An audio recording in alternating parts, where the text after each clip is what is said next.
فرعون ساری زندگی نافرمانی کرتا رہا, جب پہلا غوطہ کھایا ہے توبہ کی نا اس نے, اور کیسی پرفیکٹ توبہ کی, کہنے لگا آمنت انہ لا الہ الا الذی آمنت بہ بنو اسرائیل, یہ نہیں کہ میں اللہ پر ایمان لایا, کیونکہ اللہ کے مفہوم میں فرق ہو سکتا ہے اپنے آپ کو اللہ کہہ رہا ہوں, پوری تشریح شرح کے ساتھ حاشیے کے ساتھ کہہ رہا ہے کہ میں اس رب پہ ایمان لایا جو ایک غلام قوم کا رب ہے, صحیح ہے نا, میری جو بنی اسرائیل جو میرے غلام تھے نا, وہ جس کو رب مانتے ہیں میں اس پر کو رب مانا میں نے. اللہ فرماتے ہیں آل آنا, اب ایمان لا رہا ہے, وقد عصیت قبل, اس سے پہلے تو نے نافرمانی کی ہے, ایسا عبرت کا نشان بناؤں گا, فالیوم ننجیک ببدنک لتکون لمن خلفک آیا, تو مر جائے گا تیری باڈی سلامت رہے گی, آنے والے لوگ قیامت تک تیری باڈی کو دیکھ کر عبرت حاصل کرتے رہیں گے کہ یہ ہے جس نے زمین پر ایسی حکومت کی کہ اس کی حکومت کے کھوٹے زمین پہ گڑ گئے. آج کیسا عبرت کا نشان بنا ہوا ہے, کیسا پڑا ہوا ہے, مسالے لگا لگا کے تو اس کو محفوظ رکھا جا رہا ہے, اور اللہ فرماتے ہیں یہ تو اس کی باڈی ہے جو تمہیں نظر آ رہی ہے, اس پر گزر کیا رہی ہے ہم تمہیں بتاتے ہیں. النار, آگ ہے, یعرضون علیہا غدوا وعشیا,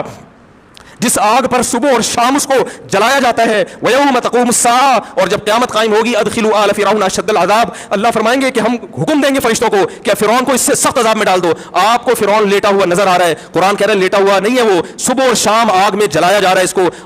ہزاروں سال گزر گئے, صبح بھی آگ میں چلتا ہے, شام کو بھی آگ میں چلتا ہے, اور فرمایا ابھی قیامت آنے دو,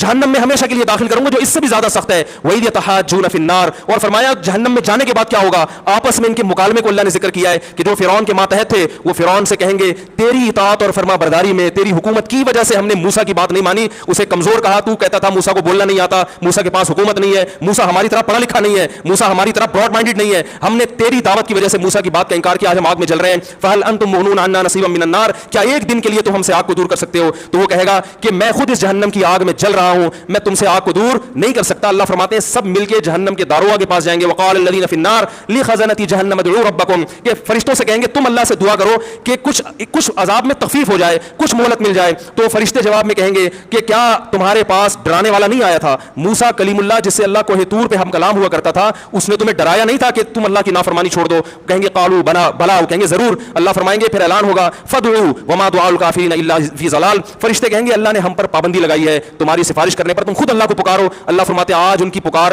بیکار جائے گی, کوئی اسے سننے والا نہیں ہوگا. دیکھو جب تک جسم میں روح ہے, ایک دفعہ انسان توبہ کے آنسو بہا دے, ایک دفعہ اللہ سے کہہ دے کہ اے اللہ